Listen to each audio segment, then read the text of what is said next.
รรดาทานตอนนี้ก็มาถึงเวลานาทีแห่งความตื่นเต้นระทึกใจตื่มอีกครั้งหนึ่งลูกเชื่อเนาะกูอยู่จะตลูกเชื่อว่าจะได้ต่อกันเก่าเลยล่ะพวกเขาจะมาประกาศผู้ที่ผ่านเข้าสู่รอบ5 คนว่าย่ออยู่รอให้เคลียร์จะชี้เล่ง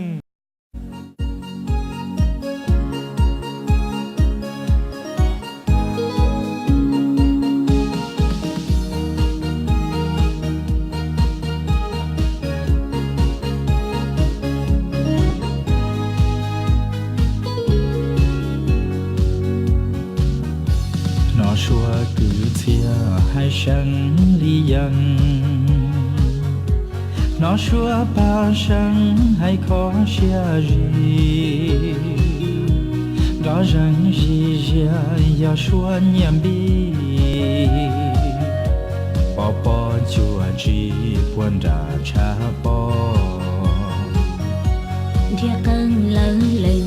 rung rơi tia tia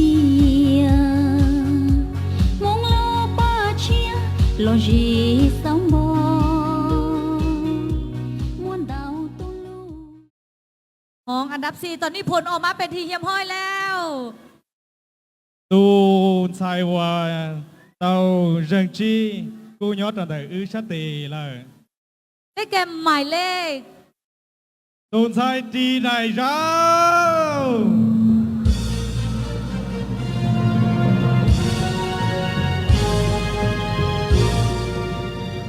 หมายเลข M22ตูใช่ดีได้เรานั่งก่อนตอนนี้สำหรับเงินรางวัลของอันดับ4 3 ล้านกีบพร้อมสายพายประจำตำแหน่งไอ้ต่อของลูกจบลีเตาสายเนี่ยเปรันกีดอเตาต่อรัวเชียเฮียนเซินทานนางแก้วมณีลิธิเดชคณะกรรมการจัดงานขึ้นมอบเงิน3 ล้านกีบและสายพายประจำตำแหน่งเขาเจอเนี่ยเข้าแก้วมณีลิธิเดชคณะกรรมการจัดงานหล่อจ้อของลูกจบลีที่จ้อต่อรัวเชียต่อการเติบโตใส่ที่เดเราเอ็มหนึ่งก็ยอดจู่ย้อยแรงตื่นซื้อว่ายอดตู่ยัวเตาวันใส่ก็จัวเติบไปมองยอดเตาจอเสียก็จัวนาตอนนี้ทานนางแก้วมณีลิธิเดชคณะกรรมการจัดงานจะได้ให้เกียรติมามอบรางวัลให้ห้องอันดับ4แต่ชินอเนี่ยเฝ้าแก้วมณีลิธิเดชต่อยอดหล่อจ้อของลูกจบลีเตาตัวเตาใจจังจี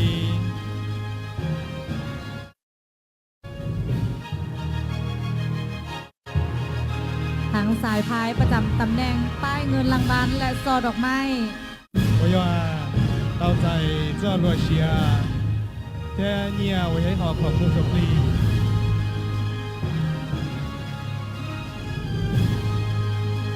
ลำดับต่อไปก็ขอเชิญ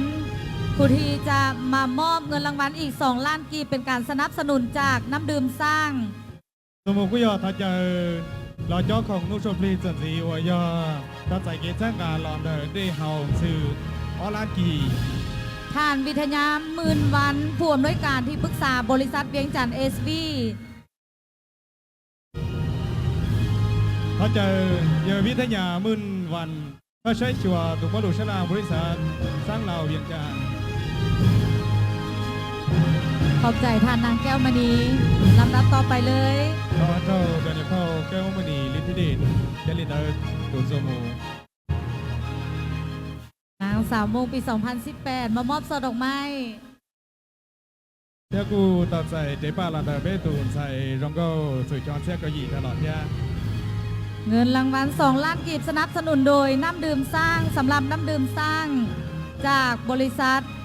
เวียงจันทร์ SV ก็สนับสนุนเทศกาลบุญกินเจียงเผาโมงในปีนี้จำนวน40 ล้านกีบของนุชปรีออลานกีเป็นหลอดเดอร์บริษัทชีวาเดเวียงจันทร์ SV แค่กูต้องว่าเก็บป้าสังกัดเราไปลูกเชฟไปย้อนยอดตะเคียนหนอต่างตายอบและเจ้าล้านกีบขอบใจทานวิทยาหมื่นวันที่ได้ให้เกียรติขึ้นมอบป้ายเงินรางวัล2 ล้านกีบโอจนาเตาดอเธอใช้เฉียวบริษัทดอแจงเตาหล่อจ้อเนี่ยออลานกีบต่อไปขอนุชปรีชิลันกีบเที่ยวกูยาเตาใส่เกจ้างการเจ้าของว่าเชียวต้องก็หลอดเดอร์คุณหน้าคุณตากันดีครับคำเท่าสั่งได้ว่าโมโนเบเตียคำเท่าสีเตาขอบใจไอ้คำเท่าและต่อไปเฮียนเซินทาน จากห้านตุ้ยเสริมสวยท่านหลวงสนับสนุนการแต่งหน้า1 ปีเต็ม ถ้าถ่ายแล้วก็จังว่าเกช่างอาลันเดลูคือชีว่าเกรองเก้าตุ้ยท่านหลวงว่ายาก็ยังเมื่อเกช่างอาเกชีว่าเกรองเก้าเชี่ยวอิลุชง ๆเครื่องสำอางวิเลนดรอปลาวสนับสนุนเครื่องสำอางแต่งหน้าออกงาน 1 ปีเต็ม เดี๋ยวก็จังต่อใจเกช่างอาจอของพลูลอนเดอร์วิลันดอนเราเชี่ยวอิลุชง ตอนนี้เขาเข้าใจบรรณาธิการที่ได้ให้เกียรติขึ้นมามอบ เราจะเราแสดงว่าจังเราหล่อจอเราไปจันทร์ใส่รองเก้าเนี่ยแต่รู้เชื่อหน่อย รางวัลห้องชนะเลิศอันดับ 3 นางสาวมงลาวประจำปี 2019 ได้แก่หมายเลข ตัวเต่าใจเร่งเปล่ายาตุนใจดีได้เรา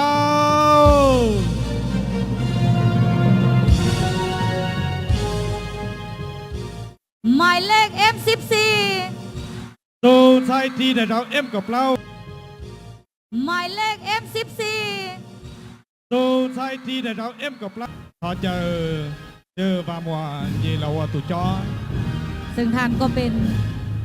คณะประธานกรรมการจัดงาน เยบามัวก็ยออีเดี๋ยวจากคณะเธอจางงานกีน่าจะไม่เจอเนี่ยเดี๋ยวจังหวัดเชียงกับจัวเอาดอสังเกตเหมือนเสื้อผ้าตะบองเกิดจากเหตุการณ์นี้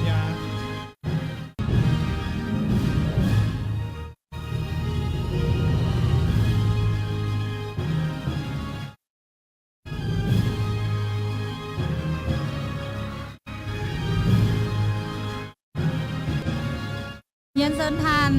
วิทยาหมื่นวันเติมอีกครั้งหนึ่ง อย่าลืมแต่ต่อเจอวิทยาหมื่นบาทอีดอนสี 2 ล้านกีบสนับสนุนโดยน้ำดื่มสร้างส่วนว่าน้ำดื่มสร้างนี่ก็เป็นอุปถัมภ์ในงานก็คือจากบริษัทเวียงจันทร์SV มูลค่าถึง 40 ล้านกีบ ว่ายาตีนชื่อเราก็ยาแต่ต่อใจเกศสร้างอะไรยาต่อเกป้าหลอนแต่บริษัทเธอเวียงจันทร์ท่านทอยาพระเจ้าลันกีบเจ้าลูกงานนะ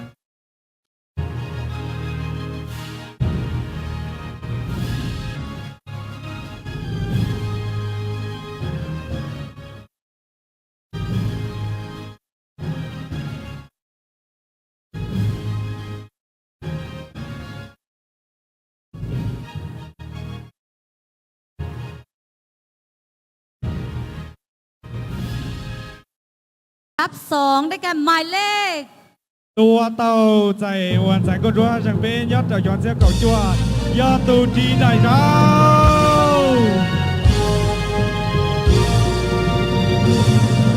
หมายเลข F10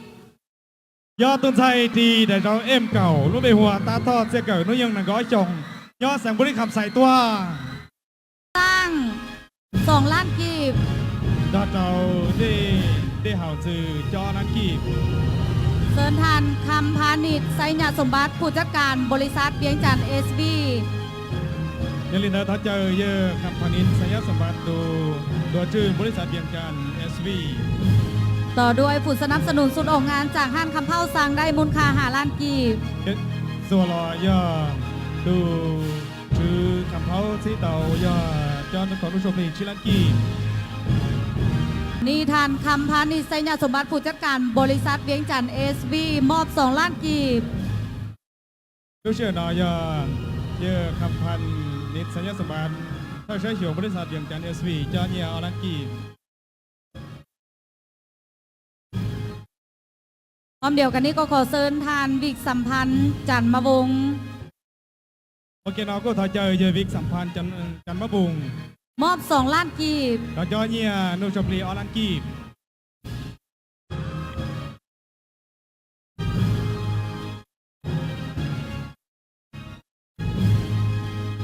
2 ล้านกีบครับ สถานที่จัดงานก็คือ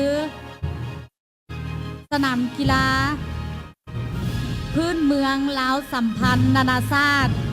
ให้การสนับสนุน 30 ล้านกีบ และในมื้อนี้ลูกชายของท่านเจ้าของสนามกีฬาก็มามอบ 2 ล้านกีบ 我要杜住的路车，然后到了家里南基，我要到在给这个单车的路车被叫乱的路，查基拉了要杜住路车那单车被南基被叫南基。 ขอบใจหลาย ๆ ท่านวิกสัมพันธ์ จันมบง เขาจอนเตาเตาเยอะวิกสัมพันธ์จะมาบุง ได้ทำเงินรางวัลไป6 ล้านกีบ ตอนนี้ก็ครบตามจำนวนแล้วกับรางวัลที่มอบ ตัวเตาใส่ชาเป้กุยาเตาใส่เงี้ยของนุ่ชปลีเตาลักกีบเทียของนุ่ชปลีหรือยาที่โซหมดละอย่าง เราขอเสริญยางไปทางด้านข้างน้อยหนึ่ง เขาจะตุนใส่เตาชาเป้ถ้าเราตอนได้เป็นชีอย่าง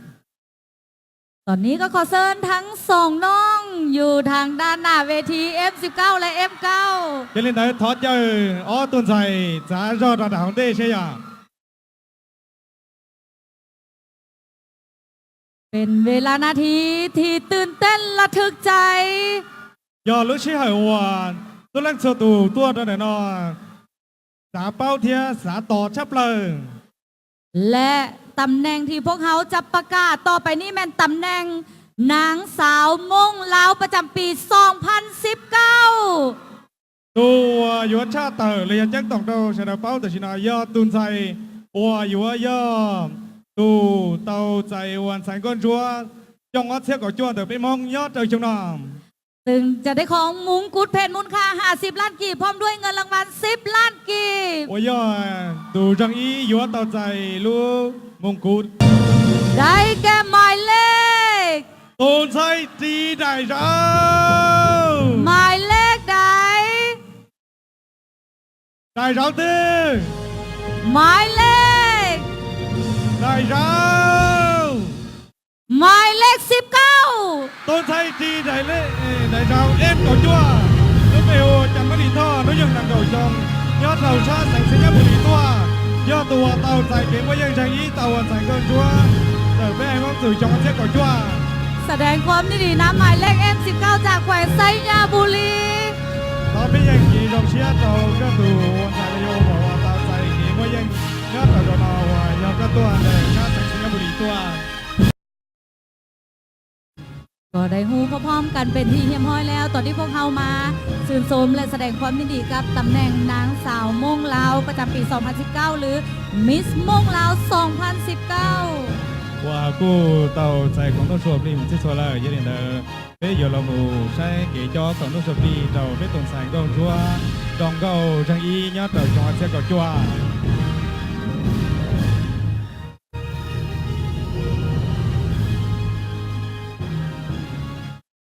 ท่านนางยอดแก้วมณีสุภานุวงศ์ให้เกียรติขึ้นมอบมุงกุฎเพชรมูลค่า50 ล้านกีบ เนี่ยเผายอดแก้วมณีสุพรรณวงศ์ว่าตูจอลูมงกุลเลยลูกกมอนสายก้อนชัวดวงกีชี้จรันกีบ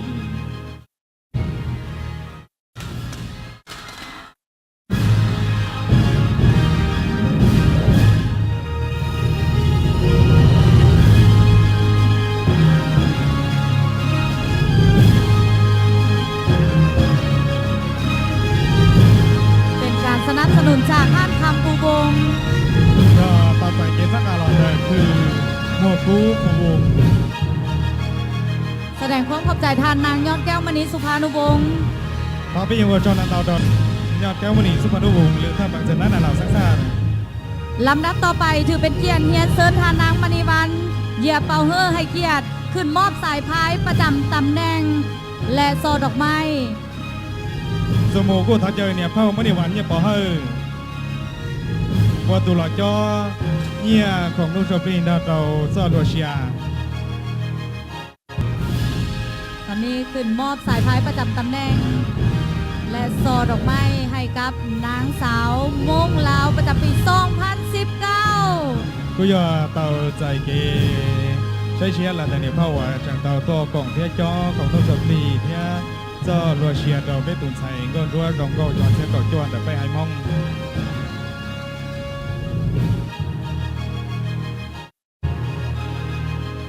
ต่อไปจะเป็นการมอบป้ายเงินรางวัล10 ล้านกีบ สมโมกูอยู่จอเนี่ยอยากของลูกชอบลีเก่านักกีบ แสดงความขอบใจเป็นอย่างสูงมายังสองทานที่ได้ให้เกียรติขึ้นมอบมุงกุฎสายพายประจำตำแหน่งและซ่อดอกไม้ เขาจอนันเตาดอตูเนี่ยเผาว่าจังเตาหล่อจอลูกกมอนใส่ก้อนชัวซอลัวเชียเทียเดป้า ต่อ อไปเฮียนเซินทานสุริยาวงศ์สมรภูมิประธานสหพันธ์กีฬาพื้นเมืองกีฬาสัตว์แห่งชาติให้เกียรติมอบเงินรางวัล10 ล้านกีบ สนสีน้องกู้ทอเจอเยสุริยาวงศ์สมรภูมิทัศนพันธ์กีฬาเพื่อเมืองกีฬาเชียแต่ไม่ได้เจอหัวตูจอได้ไประยะจอเนี่ย9 ล้านกีบ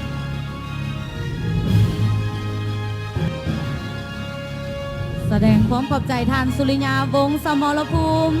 ต่อไปเยาวชนเราต่อเยสุริยาวงศ์สมรภูมิ ต่อไปเซินทานผู้บริหารจากอินโนวาศูนย์เสริมความงามครบวงจร มอบกิฟต์วอเชอร์ขอบใจหลาย ว่าจอนันดาวตัวกูถ้าตัวชื่อตัวเชิงชิลุเชลจอตัวเป็นสนใสก็ตัว ๆลำดับต่อไปเฮียนเซินทานวิกสัมพันธ์จันทร์วงศ์มอบ 5 ล้านกีบจากบริษัทเล้าวสัมพันธ์พัฒนา เนี่ยเป้ายอดแก้วมณีสุพรรณวงศ์ที่เนี่ยเป้ามณีวันเนี่ยบอกเฮ้ดอดเอาคณะประธานเนี่ยจากคณะกรรมการตันทอหล่อตโชชาเทียนเสดโดหล่ออย่างด้วนดอดเอาไม่หย่อนแสงก็ด้วนตันทอ คณะกรรมการผู้ที่เว้าได้ว่าเฮ็ดเวียกหนักพอสมควร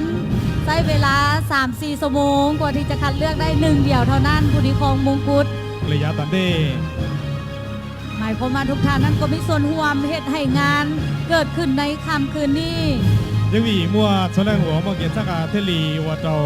ไม่ลงงานเราชูชีที่ต่อใจสิจิเกียรติเนี่ย มาฮอดตอนนี้ พวกเขาทั้งสองข้าพเจ้าอนุมาลาธิดาพร้อมด้วย เราจะตรู้เชื่อนอยัวแรงหัวยาตูหัวนมาเทียกูหัวยัง กลัวย่างก็ต้องขอลาทุกท่านไปด้วยเวลานาทีเพียงเท่านี้อวยพรให้ทุกท่านจงมีแต่ความสุขโชคดี ทอใหญ่ชนะบูหลอดเรารู้เชื่อนอจัวต่อก่อนเสลงสตูตัวของโรงงานนอจุดที่เตากีนักการยรอง พบกันใหม่ในโอกาสหน้าสำหรับค่ำคืนนี้ขอบใจสบายดี